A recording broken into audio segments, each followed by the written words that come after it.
Assalamualaikum warahmatullahi wabarakatuh.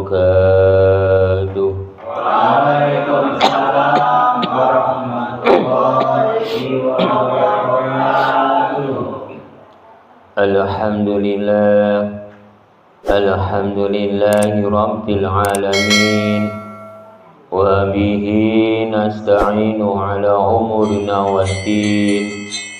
Wassalatu wassalamun asrafil minal anbiya'i wal mursalin wa ala alihi wa sahbihi ajmain. Amma ba'du.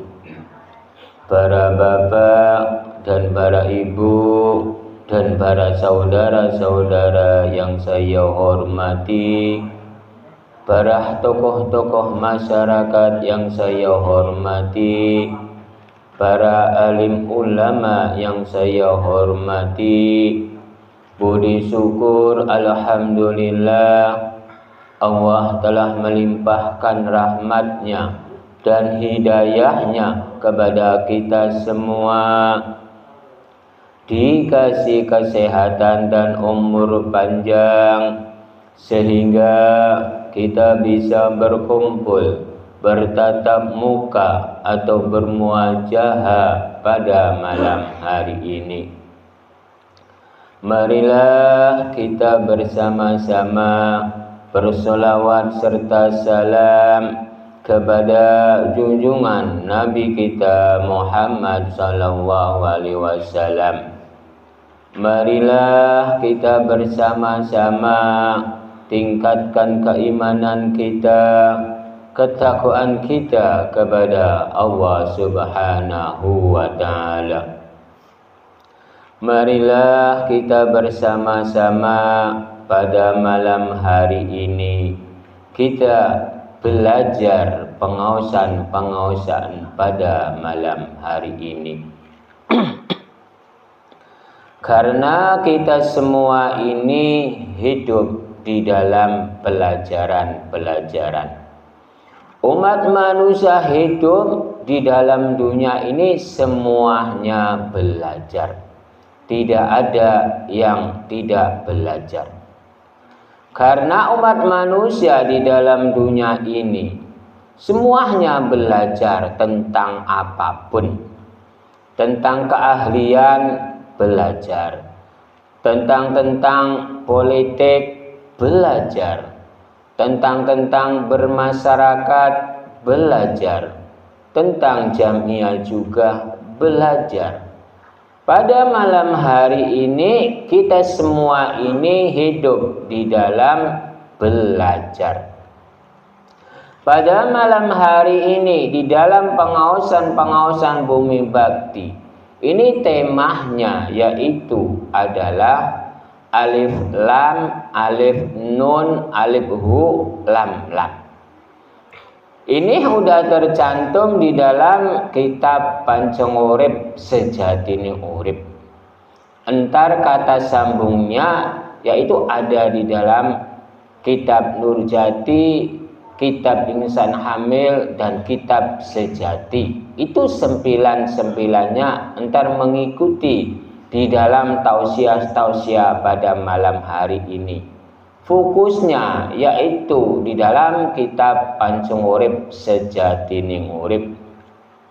Alif itu alif ing satuhune Gusti Allah kang manunggal kang siji kang wajib disembah oleh seluruh makhluk-makhluknya, oleh seluruh cipta-ciptaannya yang ada di dalam dunia dan alam semesta.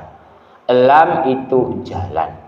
Lalu alif lagi, alif ing satuhune Gusti Allah kang manunggal kang siji kang wajib disembah oleh seluruh makhluk-makhluknya, oleh seluruh cipta-ciptaannya yang ada di dalam dunia dan alam semesta. Nun itu petunjuk.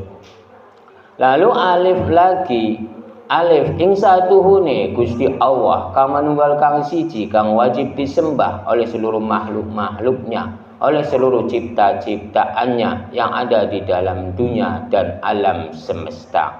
Hu itu nyata. Lalu lam. Lam itu maknanya jalan-jalan.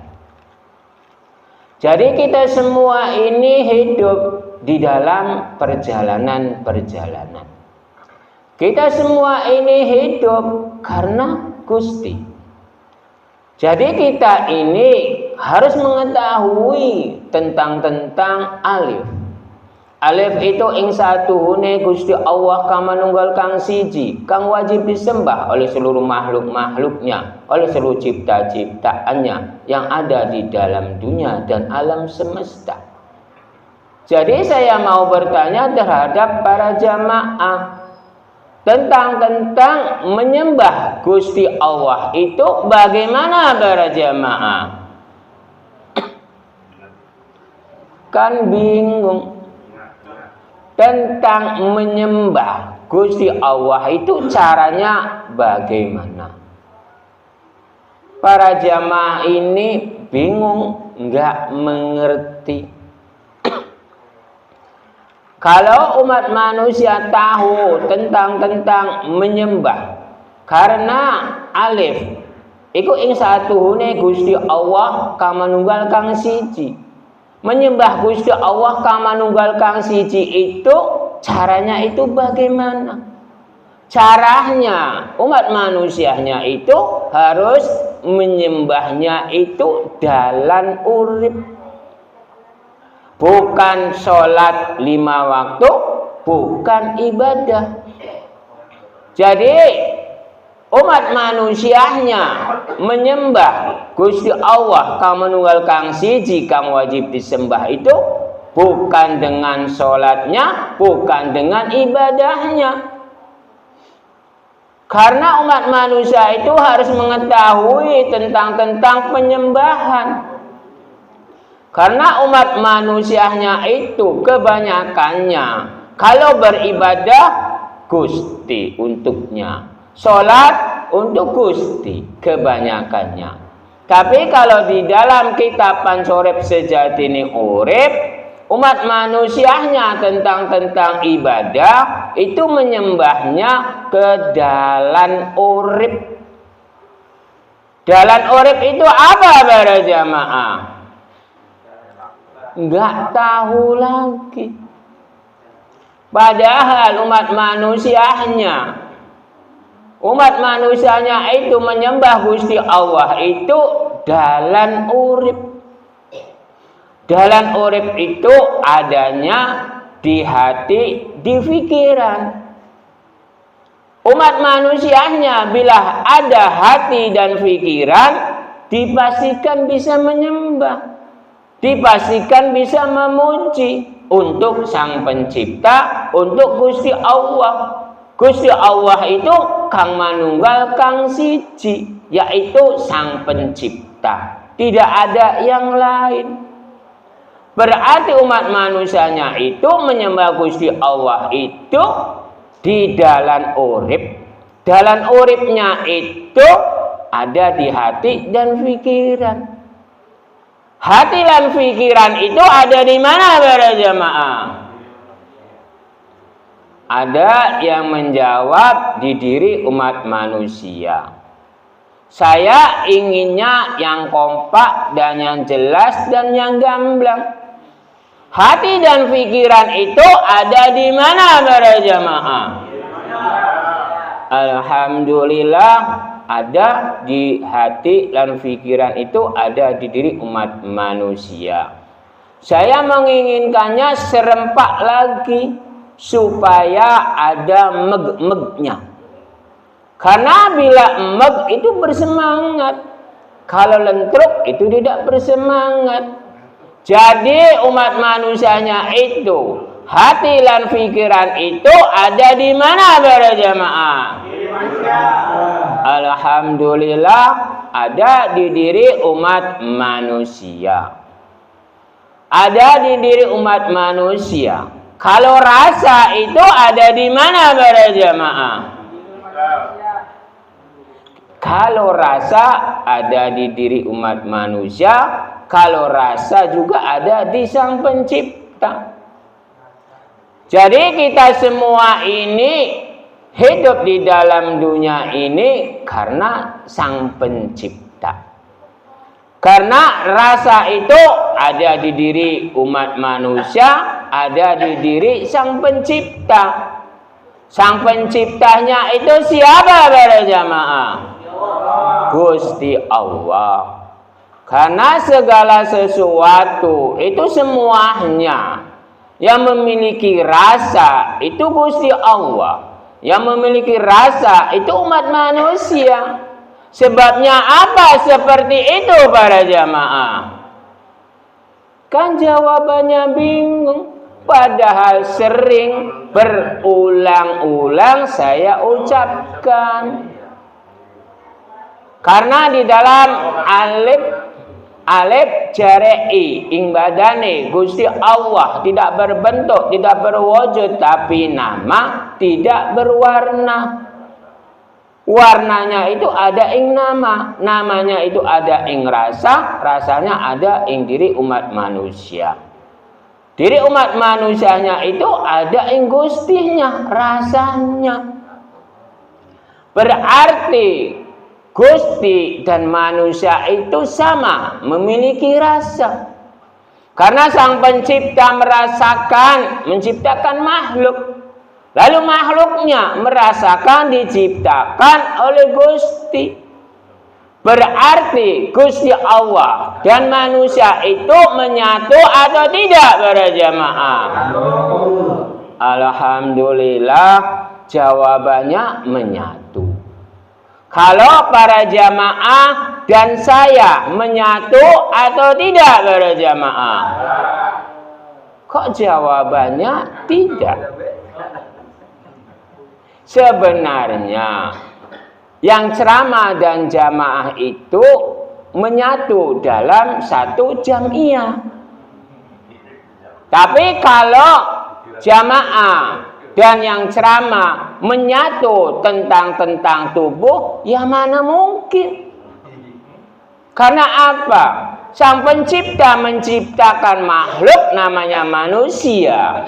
Itu satu demi satu. Kalau enggak kembar. Kalau kembar, pasti sekaligus menciptakannya dua. Tapi tetap yang diproses satu demi satu, satu demi satu. Contohnya, keluar ke alam dunia itu, kalau kembar 4, apakah langsung 4? Apakah satu persatu para jamaah? Dipastikan satu persatu. Umat manusianya itu kembar 4, dipastikan itu bentuk sifat manusia. Sifat manusia itu dibentuk oleh siapa para jamaah? Dipastikan dibentuk oleh Sang Pencipta, oleh yang satu. Kita semua ini harus mengetahui tentang alif. Kalau alif itu ing satuhune Gusti Allah kang manunggal kang siji kang wajib disembah oleh seluruh makhluk-makhluknya, oleh seluruh cipta-ciptaannya.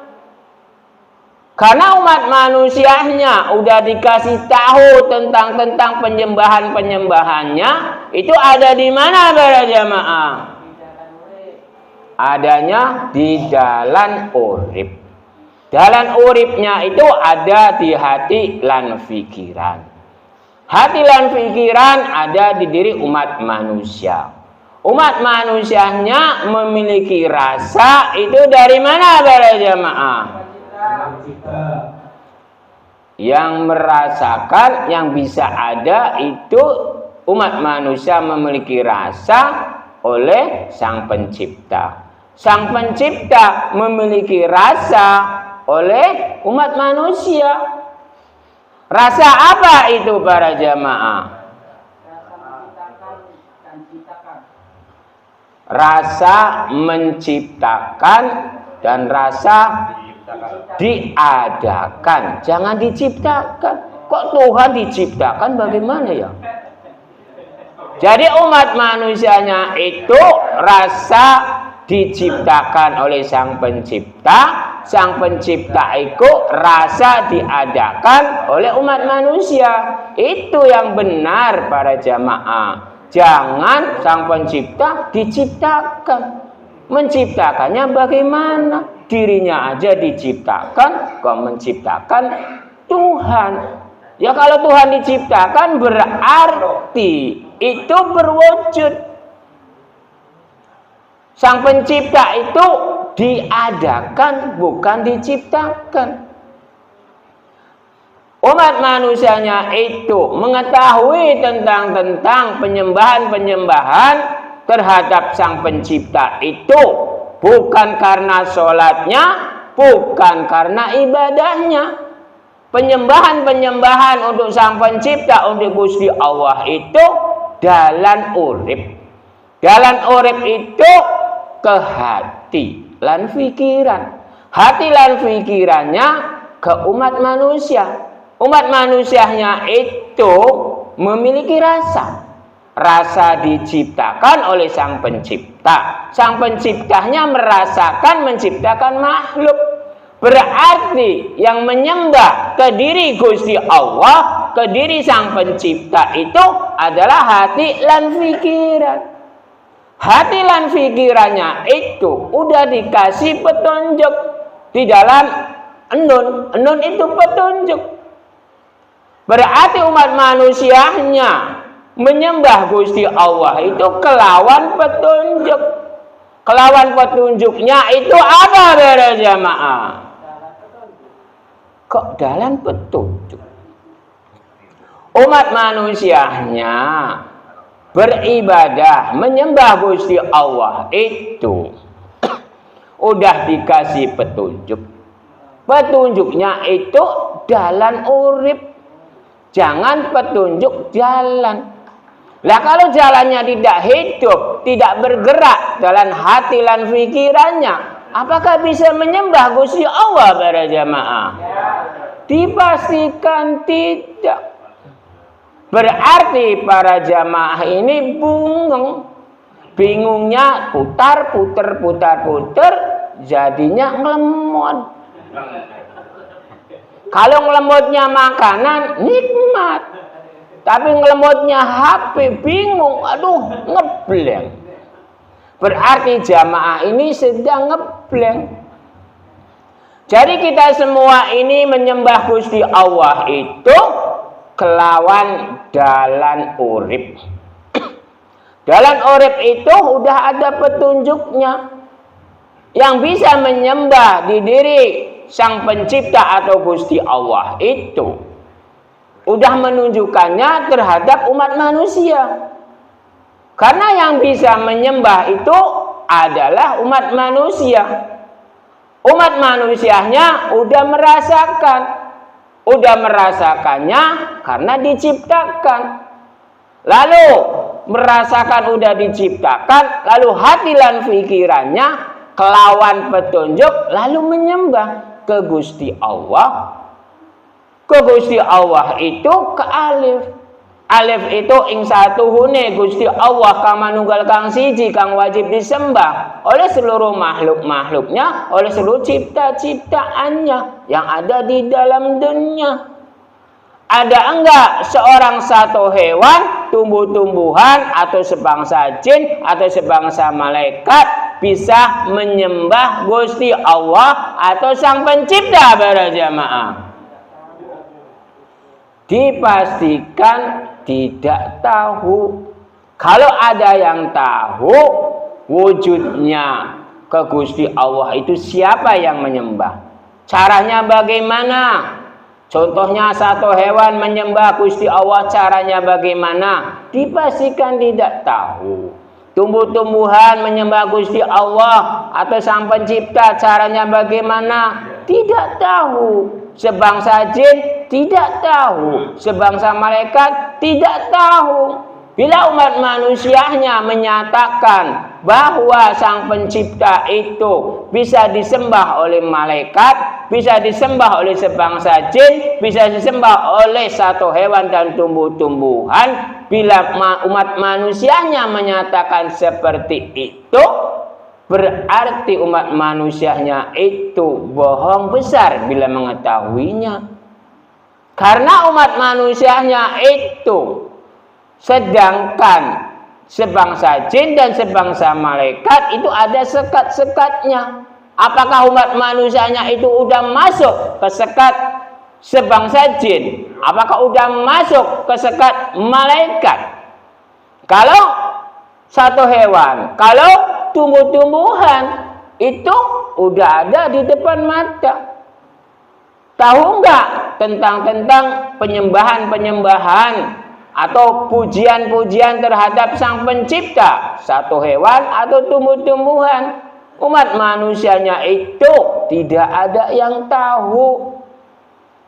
Tentang sebangsa jin atau malaikat juga tidak tahu. Yang tahu real nyata itu tentang penyembahan terhadap Sang Pencipta itu umat manusia.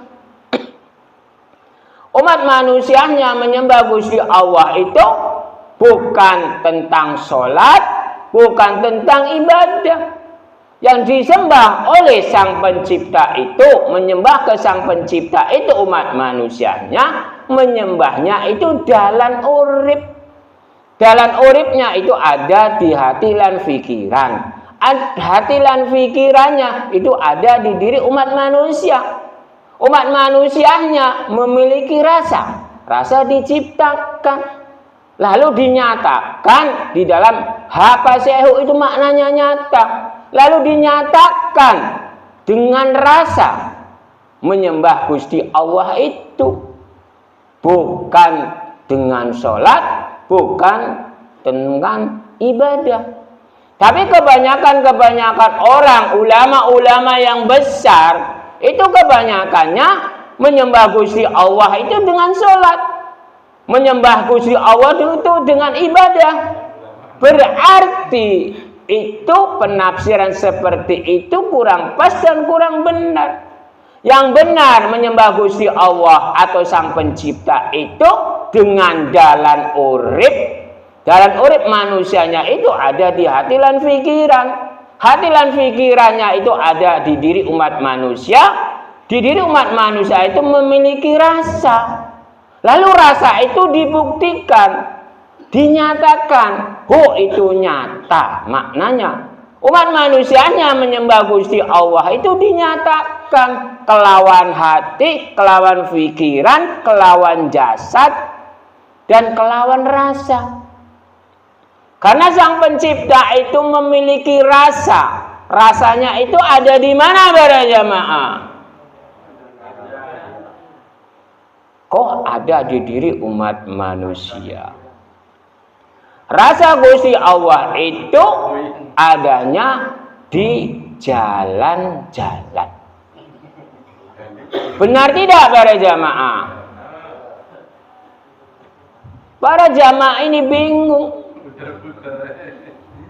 Ya aslinya Sang Pencipta itu rasanya ada di jalan. Contohnya jalan mulut.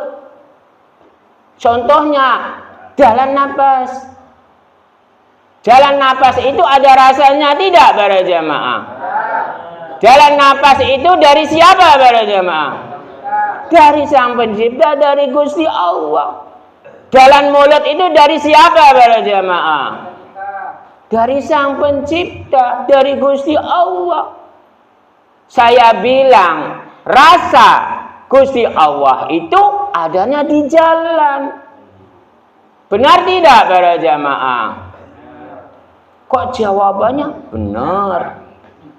Para jamaah ini sedang ngeblank, sedang lemot. Para jamaah ini bingung. Karena kebanyakan orang, ulama-ulama yang besar, tentang ibadah itu memuja atau menyembah Gusti Allah itu adanya di sholat, adanya di ibadah kebanyakannya. Tapi di dalam kitab Pansorep Sejatine Urip, menyembah Gusti Allah itu adanya di dalan urip. Dalan urip itu adanya di hati lan pikiran. Hati lan pikirannya ada di diri umat manusia. Umat manusianya itu ada ing rasa. Rasanya ada di diri sang pencipta, ada Gusti Allah. Lalu Gusti Allahnya itu dirasakan oleh umat manusia. Bahwa di diri saya ini merasakan diciptakan oleh Gusti. Berarti saya menyembah ini dengan rasa. Rasa ini ada di hati lan pikiran. Hati lan pikiran ini adanya di dalam urip.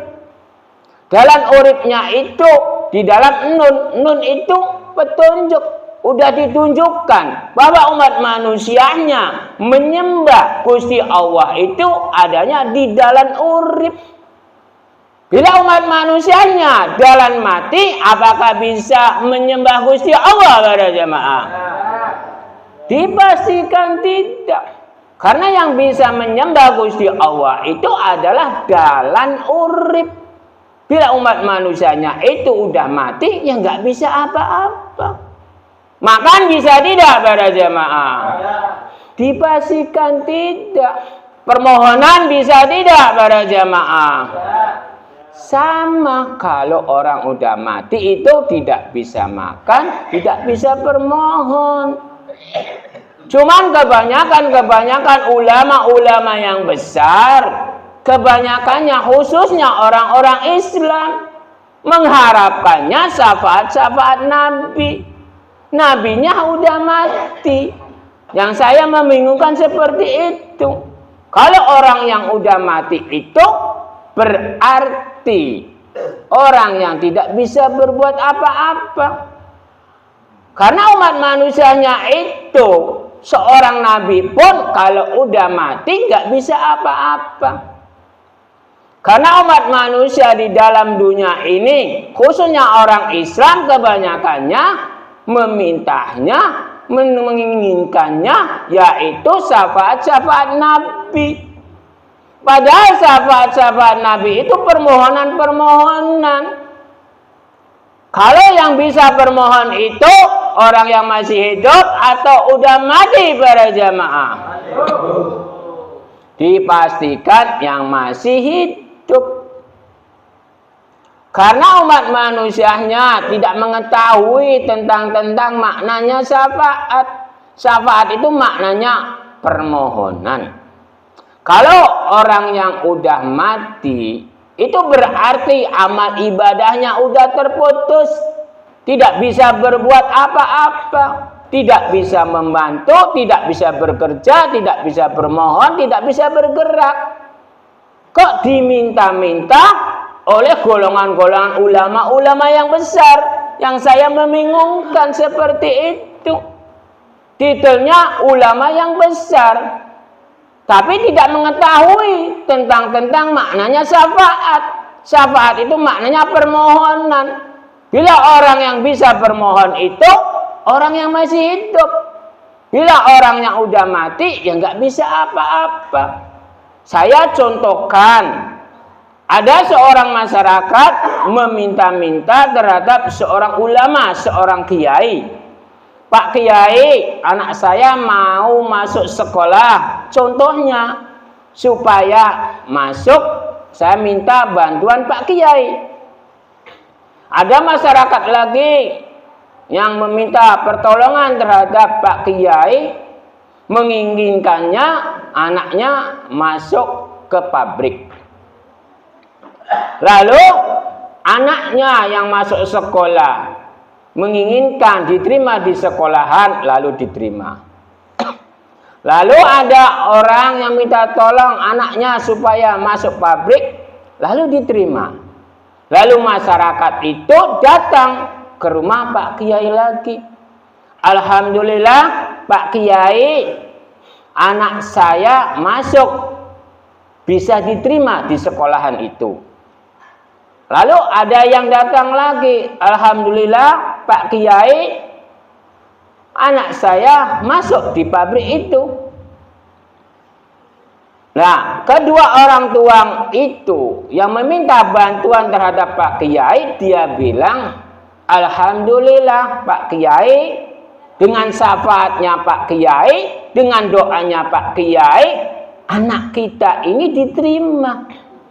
Berarti ucapan-ucapan seperti itu, berarti syafaat itu maknanya permohonan, bukan untuk menanggung beban. Cuman kebanyakan ulama-ulama yang besar, sebagai ulama yang besar mengucapnya seperti ini.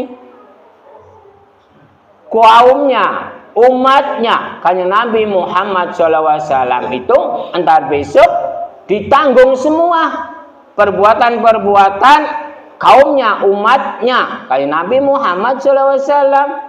Itu salah kaprahnya. Padahal yang aslinya itu segala perbuatan-perbuatan itu yang menanggung dirinya masing-masing, yang menerima masing-masing.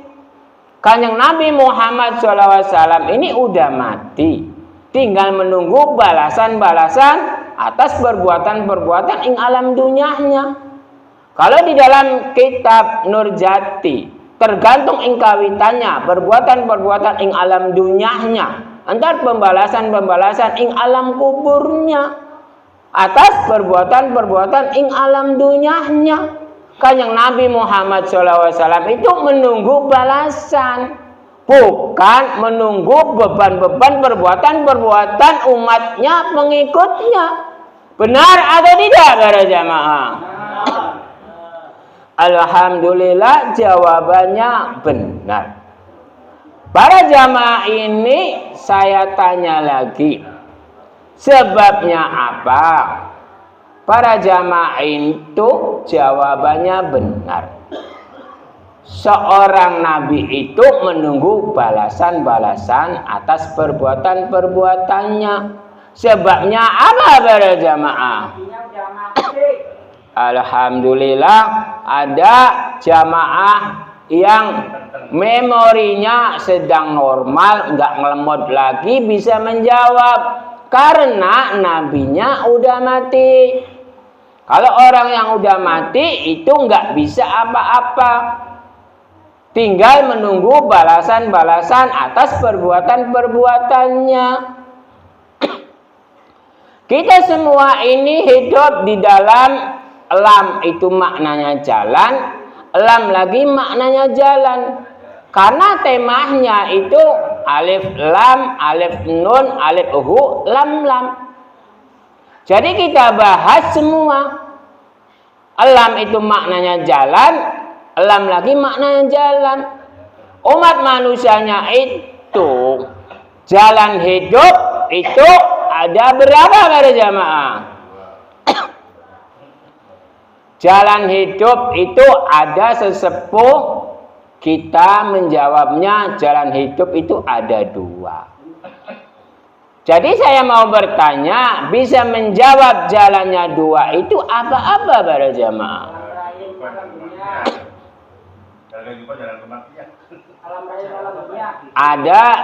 Ada jalan hidup dan jalan mati. Ada yang jalan alam rahim dan jalan alam dunia.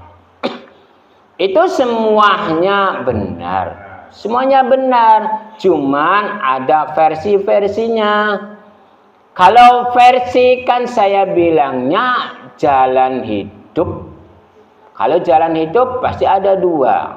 Tapi kalau umat manusianya penentuan hidup, penentuan mati itu ada dua. Takdir kodratnya itu ada dua. Itu juga benar. Jadi tidak ada yang salah, cuman ada yang pas, ada yang kurang pas. Pasnya itu dijawab semua. Umat manusianya itu bila ada hidup pasti ada mati. Berarti jalan kehidupan dan jalan kematian itu juga benar. Cuman yang saya pertanyakan itu jalan urip itu ada dua. Sebabnya apa? Ya sebabnya alam rahim itu ada dalam hidup. Lalu alam dunia juga ada dalam hidup. Bila tidak ada alam rahim, jalannya umat manusianya itu pasti mati.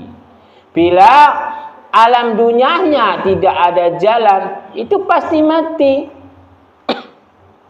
Jadi kita semua ini hidup ada di jalan. Nah, jalannya itu jalan hidup dan jalan mati. Nah, jadi saya bilang tadi ada yang kurang pas, ada yang benar. Tapi benar, cuman truk-truknya. Kalau umat manusianya segala sesuatu di dalam jalan itu semuanya nyangkut semua. Karena jalan itu tidak terhitung. Siapa yang tahu jalan itu para jamaah? Kok tidak tahu? Ya kalau tidak terhitung itu jumlah. Kalau jalan, ya tahulah. Jalan mulut tahu enggak? Kan saya pertanyakannya jalan, bukan hitungannya. Kalau jumlah jalan itu ada berapa? Ya tidak tahu. Benar tidak para jamaah? Dibolak-balik bingung. Padahal umat manusia yang paling nikmat itu hidupnya adanya di jalan. Sebabnya apa para jamaah? Kan bingung lagi. Ada yang bilang di samping saya jalan urip. Itu benar. Bila orang yang nikmat itu memiliki jalan urip yang pertama. Lalu dan yang keduanya, umat manusianya yang bisa nikmat itu jalan apa para jamaah? Jalan mulut. Kok ada jalan mulut? Ya kalau umat manusia yang kedua, di samping saya ini agak takut salah, padahal benar. Yang pertama jalan hidup, dan yang kedua jalan rasa. Bila hidup pasti ada rasa, benar atau tidak para jamaah? Kalau umat manusianya udah di jalan hidup, lalu jalan rasa, saya pertanyakan lagi. Yang paling tertinggi itu jalan hidup dan jalan rasa. Itu yang paling tertinggi di diri umat manusia. Itu jalan rasa apa para jamaah? Kan bingung ya. Kok urip lagi? Ya para jamaah ini bingung dibolak-balik. Tapi kalau umat manusianya, para jamaahnya mendetil di dalam tema yang pertama, yaitu tentang penyembahan terhadap Sang Pencipta. Penyembahan Sang Pencipta itu yang pertama kali yaitu dalan urip. Uripnya ada ing rasa. Rasanya ada di dalam hati lan pikiran. Itulah yang paling tertinggi itu adalah jalan hati dan pikiran. Benar tidak para jamaah? Berarti para jamaah ini bingung dibolak-balik. Yang bawah ditarik ke atas, yang atas ditarik ke bawah. Bingung jadinya. Padahal umat manusianya kalau mengerti kenikmatan itu, yang nikmat itu yang bawah ditarik ke atas, yang ke atas ditarik ke bawah, yang paling nikmat itu. Benar tidak para jamaah? Lalu jawabannya entar pikirannya ngeres.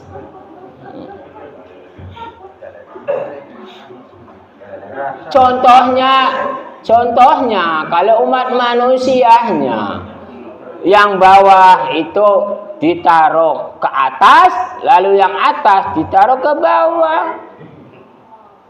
Contohnya seperti apa para jamaah? alhamdulillah seperti makanan. Ya kalau belum dikasih memori, belum dikasih kode, jangan ngeres, ya tahu. Tapi kalau nggak dikasih kode, ngeres pikirannya. Jadi kita semua ini kenikmatan-kenikmatan itu ada di dalam urip, dalam rasa, dan dalam hati lan pikiran. Hati dan pikiran itu kenikmatan-kenikmatannya yang paling tertinggi, yang paling termulia. Itu adanya di mana para jemaah? Kok ada yang keriduan? Ya kalau umat manusia yang paling tertinggi, yang paling termulia, yang pertama kali dalam urip. Yang kedua dalam rasa, yang ketiga dalam hati dan pikiran, dan yang keempat yang paling tertinggi itu yang dimuliakan yaitu dalam manusia.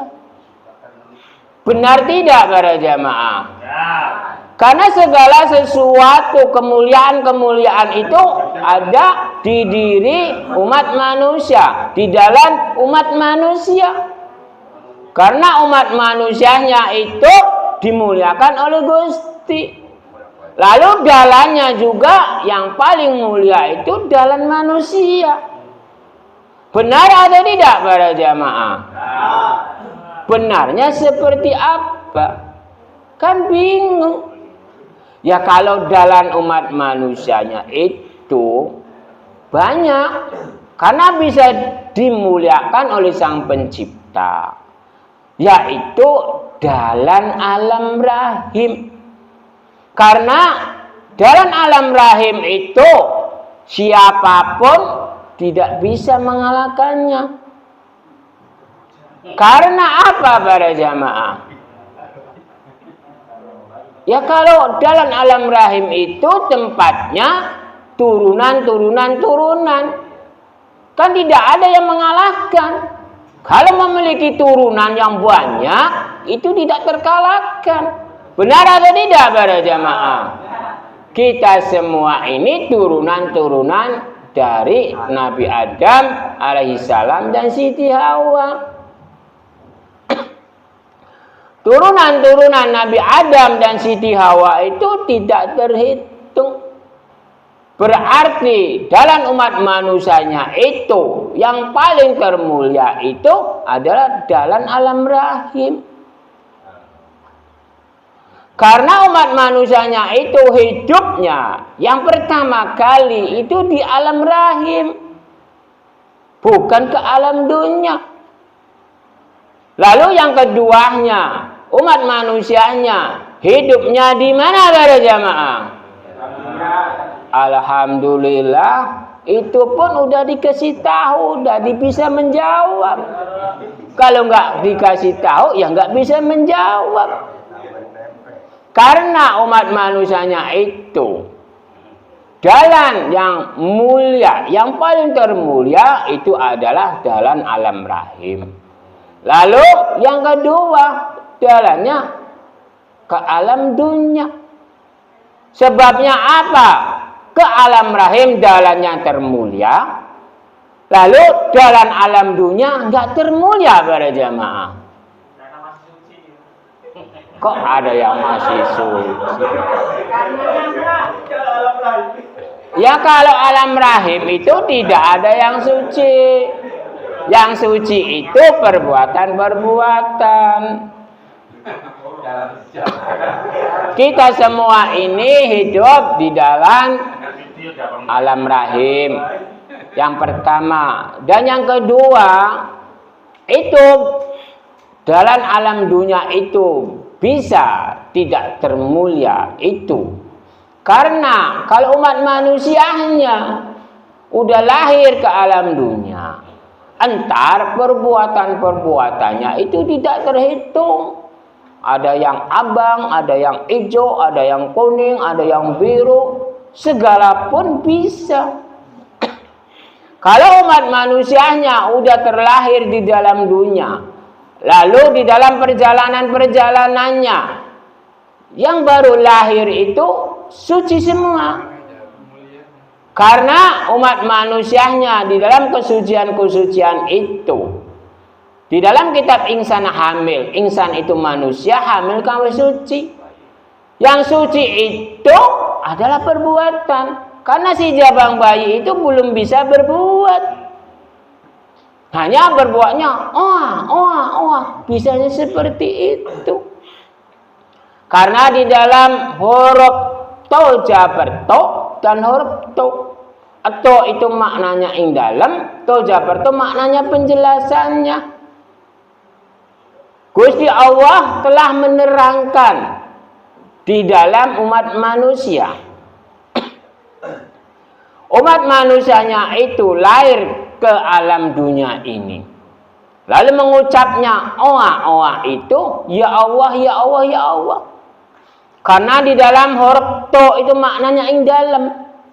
Waktu ing dalam alam rahim itu diterangkan oleh Gusti Allah di dalam huruf to jabar to. Entar kamu itu di dalam dunia ini entar banyak maksiat, banyak begini, banyak cobaan. Diterangkan semua oleh Sang Pencipta, oleh Gusti Allah. Lalu cepat lahir, ya Allah, ya Allah. Saya bermohon kepadamu, ya Allah.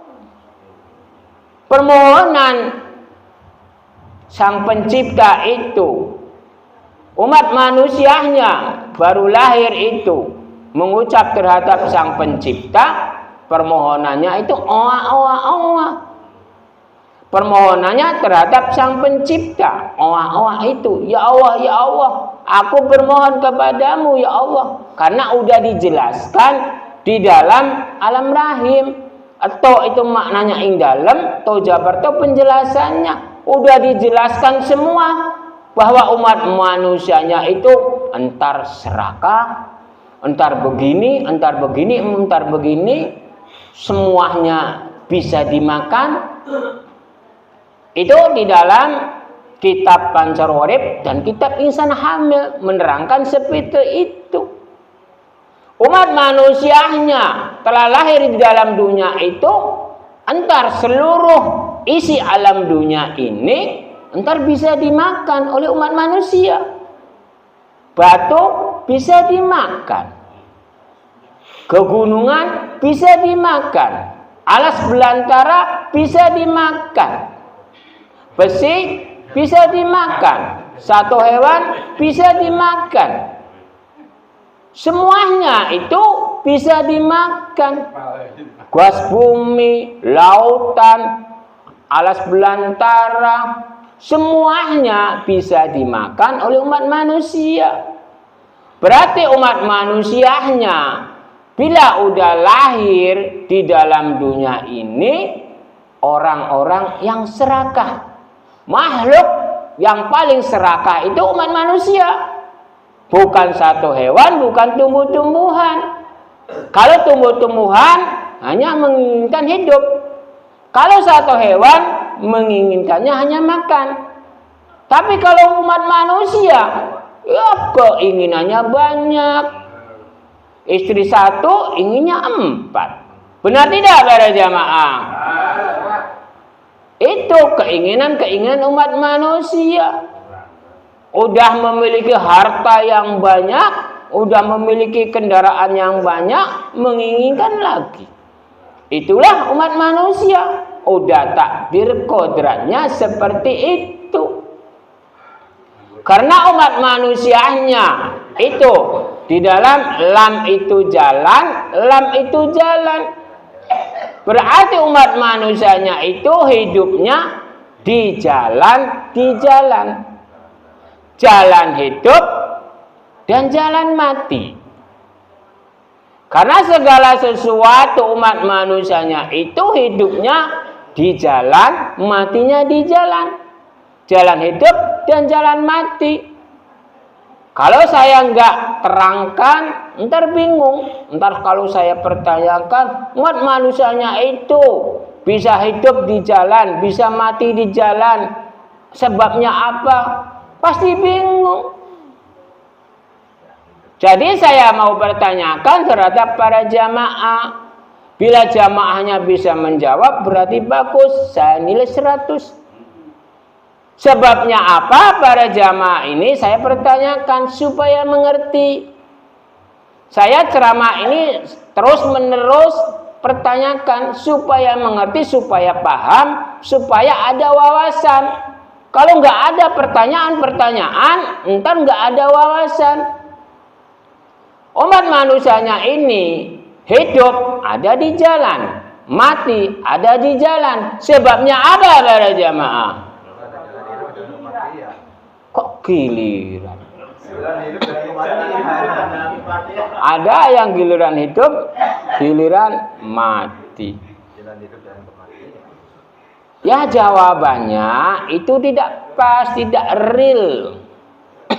Padahal itu semuanya gamblang kalau mengingat ceramah-ceramah yang dulu-dulu. Umat manusianya itu hidup ada di jalan, mati ada di jalan. Itu udah takdir kodratnya umat manusia. Bila ada hidup pasti ada mati. Bila ada mati pasti ada hidup. Di samping saya ini bilangnya ada hidup ada mati. Iya tahu ada hidup ada mati. Umat manusia di dalam dunia ini semuanya ada hidup ada mati. Yang saya pertanyakan itu sebabnya apa? Bisa ada hidup ada mati. Berarti yang saya pertanyakan isinya itu takdir kodrat umat manusianya. Benar atau tidak para jamaah? Ya kalau dibolak-balik jadinya bingung belenger. Ada yang mengukur-ngukur kepala saking bingungnya. Dibolak-balik. Yang paling nikmat hidup itu bolak-balik. Kita semua ini hidup di dalam kembali.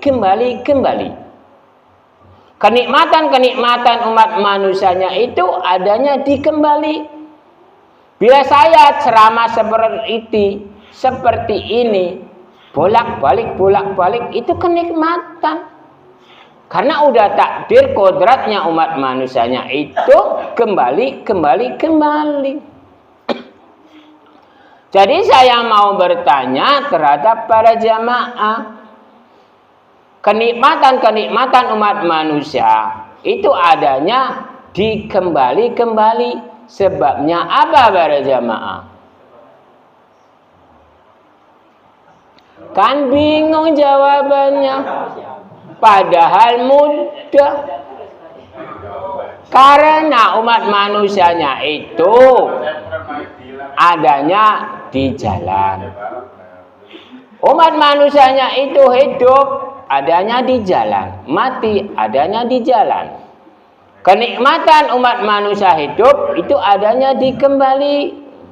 Contohnya pada malam hari ini. Ini lagi malam, lalu pagi, lalu siang, lalu sore, lalu malam lagi, lalu pagi lagi. Nah kalau hidupnya nggak kembali, berarti hidupnya mati. Benar tidak para jemaah? Ya berarti umat manusianya itu hidupnya di kembali yang paling nikmat. Benar tidak para jemaah? Ya kalau nggak kembali berarti mati. Karena umat manusia itu ada malam, ada pagi, ada siang, ada sore, ada malam lagi. Berarti kehidupan umat manusia itu adanya di kembali. Kalau nggak kembali berarti mati. Kalau orang mati nikmat ada tidak para jemaah? Dipastikan tidak.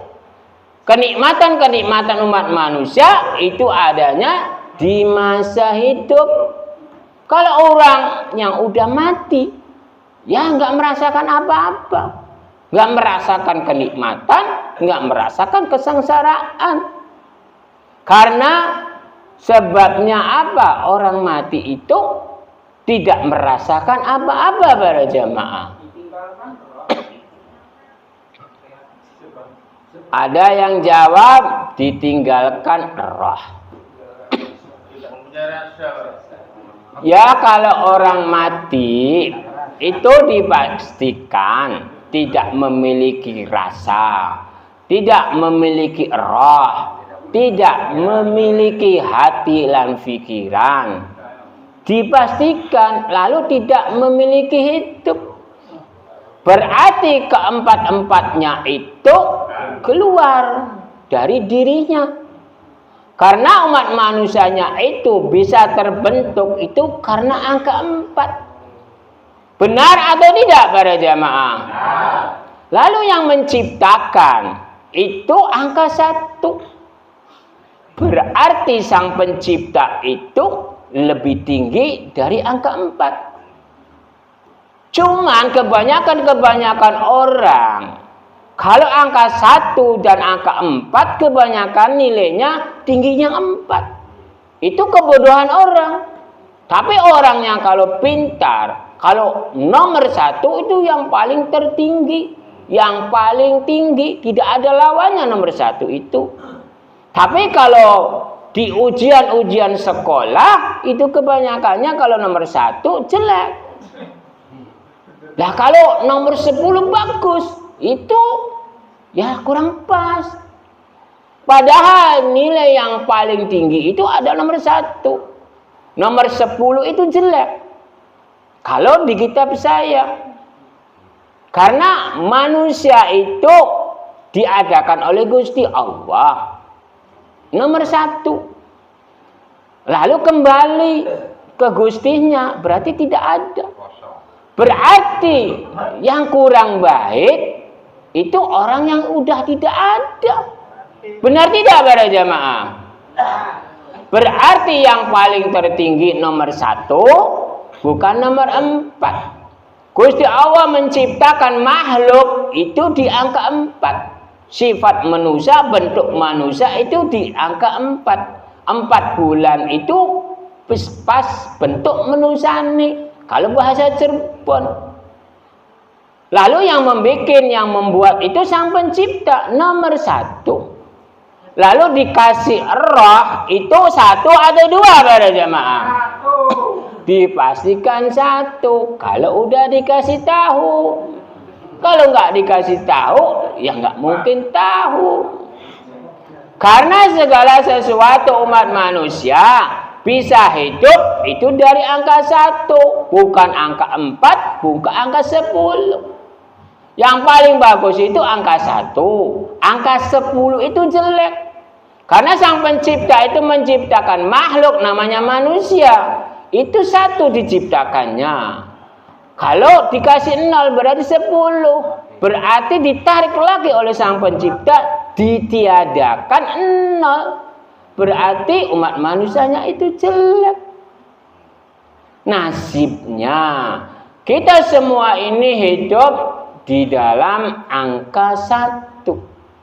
Sebabnya apa? Umat manusianya itu hidupnya di angka 1 para jamaah.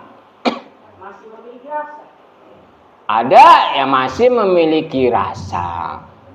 Lalu apalagi para jamaah? Memiliki kehidupan. Ada yang jalan.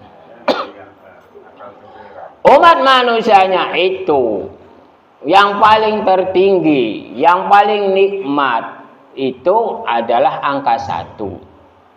Kita semua ini hidup di dalam angka 1. Benar atau tidak para jamaah? Jawab benarnya itu kagok. Ya kalau umat manusianya itu hidup, itu dipastikan di angka 1. Sebabnya apa? Saya dan jamaah ini sendiri-sendiri. Saya hidup sendiri. Jamaah hidup sendiri.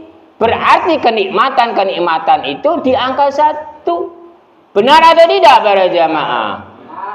Kalau kenikmatannya itu bareng-barengnya bingung. Kalau sedang ngeli, waduh barengan, ya bingung. Segala sesuatu itu yang paling nikmat itu di angka 1. 1 itu yang paling tinggi dan yang paling terakhir. Benar ada tidak para jamaah? Sebabnya apa? Jawabannya seperti itu para jamaah. Ya bingung. Padahal di dalam kitab Pansorep Sejatin Urip, di dalam kitab Insan Hamil, di dalam kitab Nurjati, di dalam kitab Sejati, umat manusianya itu entar kembali ke angka 1. Walaupun 1000, walaupun 1.000.000, walaupun bermiliar-miliar, entar kembali ke angka 1. 1001 macam atau 1.000.000 macam, entar kembali ke 1 macam. 1 macamnya itu adanya di diri Gusti dan Sang Pencipta kembalinya. Gusti Allah menciptakan makhluk umat manusia di dalam dunia ini beribu-ribu, berjuta-juta, bermiliar-miliar. Entar kembalinya itu kemana para jamaah? Ke angka 1, kembalinya ke Gusti semua. Alhamdulillah waktunya udah lama. Kita semua ini udah terlalu lama menunggunya. Yang ditunggu ini apa para jamaah? Ada yang gorengan. Ya, yang paling ditunggu itu adalah jaburan-jaburan atau sajian-sajian. Tapi yang paling ditunggu itu adalah waktu. Bukan sajian, bukan jaburan.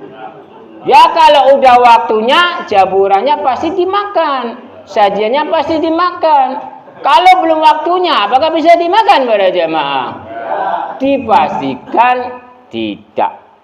Karena segala sesuatu umat manusia bisa makan karena waktu, karena waktunya udah lama, ke angka 1.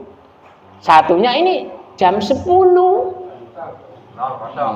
Karena 1 dan 0. Waktunya jam 10. Berarti sajian-sajian ini ya harusnya, alangkah baiknya ini dihabiskan. Tidak ada sisa. Kalau ada sisa berarti kurang baik. Karena segala sesuatu umat manusia itu semuanya itu di angka 10. Nah 10 itu 1 dan 0. Alangkah baiknya sajian-sajiannya itu dimakan di nomor 1. Lalu akhirnya itu di nomor 0. Karena kenikmatan-kenikmatan umat manusia itu adanya di angka 0. Kenikmatannya. Bingung lagi. Ya karena begini, kalau makanan dimakan ada. Lalu kalau habis berarti kan nikmat. Berarti kenikmatannya ada di 0. Kalau rasanya ada di nomor 1. Dibolak-balik entar bingung. Waktunya udah jam 10. Pas kalau berhenti supaya nikmat semua. Bila ada perkataan-perkataan saya yang tidak berkenan, saya mohon maaf yang sebesar-besarnya. Bila ada yang mau bertanya, saya silakan bertanya. Assalamualaikum warahmatullahi wabarakatuh. Waalaikumsalam warahmatullahi wabarakatuh. Di awal-awal ceramah dijelaskan Jawa itu ada 3 murid. Nah terus berlanjut ke berkunjung, berlanjut lagi ke kunjung terus jalan-jalan. Nah, pertanyaan saya berarti keyakinan semua umat manusia itu apakah salah atau benar? Saya masih bingung soalnya para ulama menyatakan hanya umat Islam saja yang paling benar. Itu saja, sekian saja pertanyaan dari saya. Assalamualaikum warahmatullahi wabarakatuh.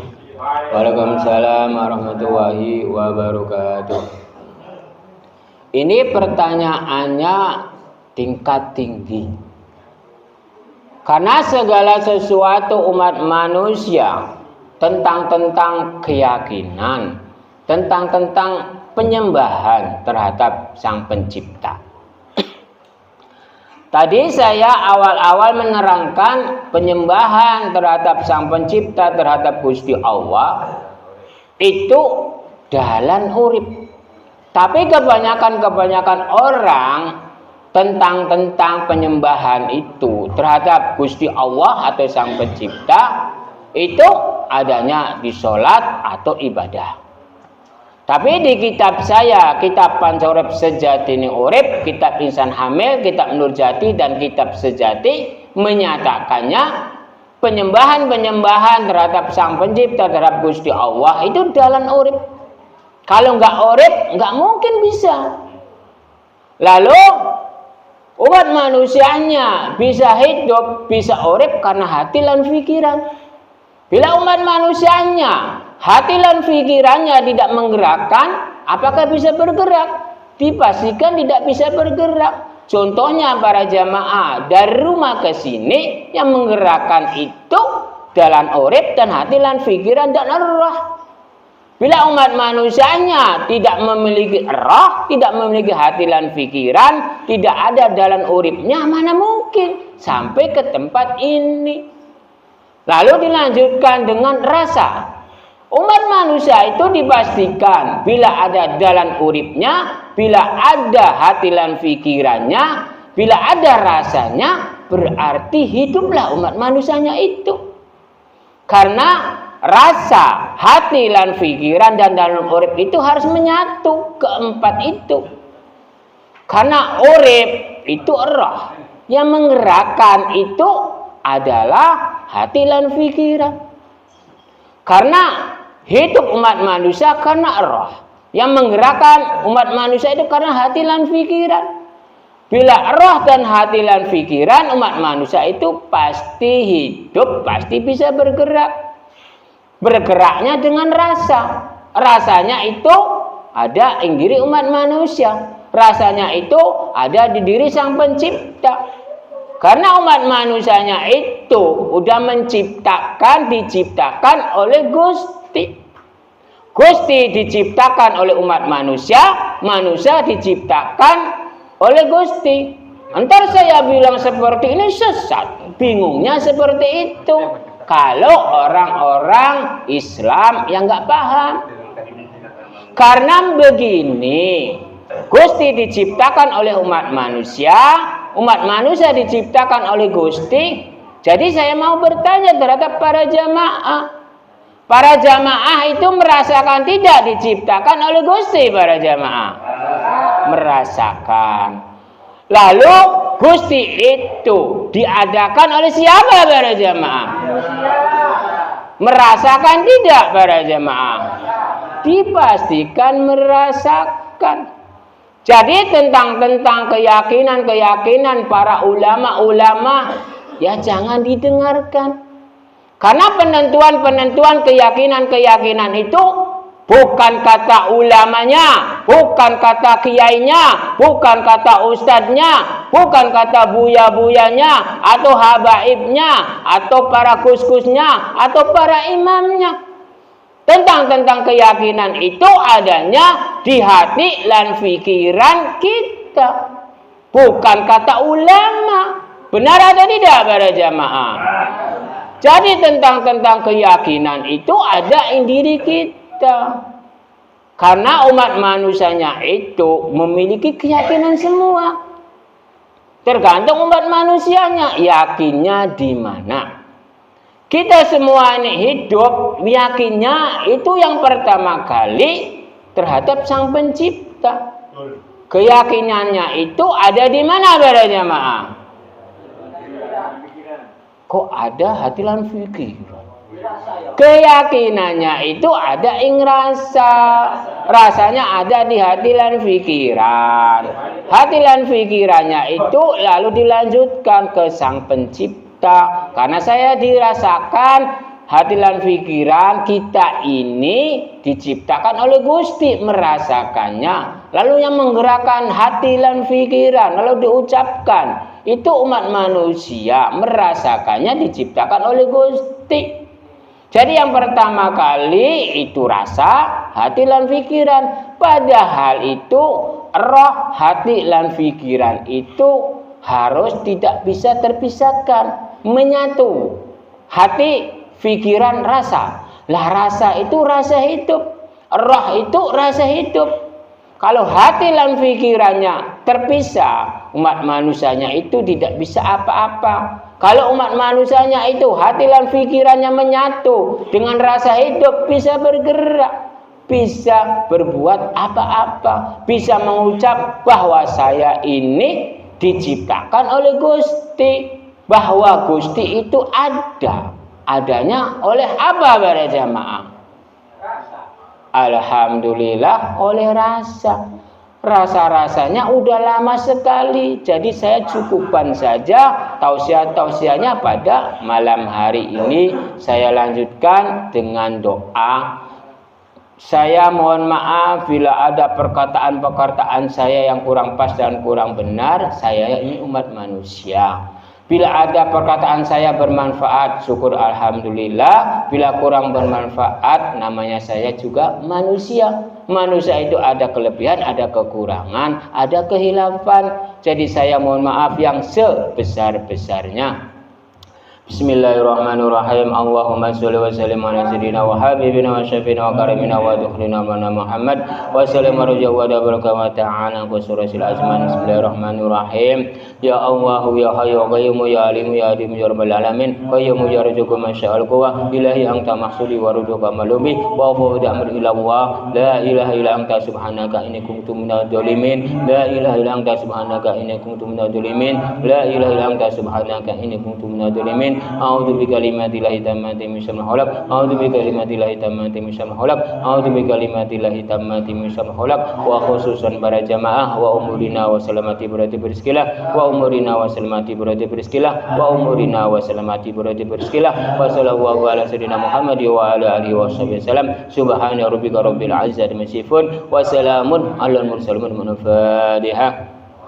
A'udzu billahi minasyaitonir rajim. Bismillahirrahmanirrahim. Alhamdulillahirabbil alamin arrahmanir rahim maliki yaumiddin. Iyyaka na'budu wa iyyaka nasta'in ihdinas siratal mustaqim siratal ladzina an'amta 'alaihim ghairil maghdubi 'alaihim waladdallin. Wassalamualaikum warahmatullahi wabarakatuh. Waalaikumsalam warahmatullahi wabarakatuh.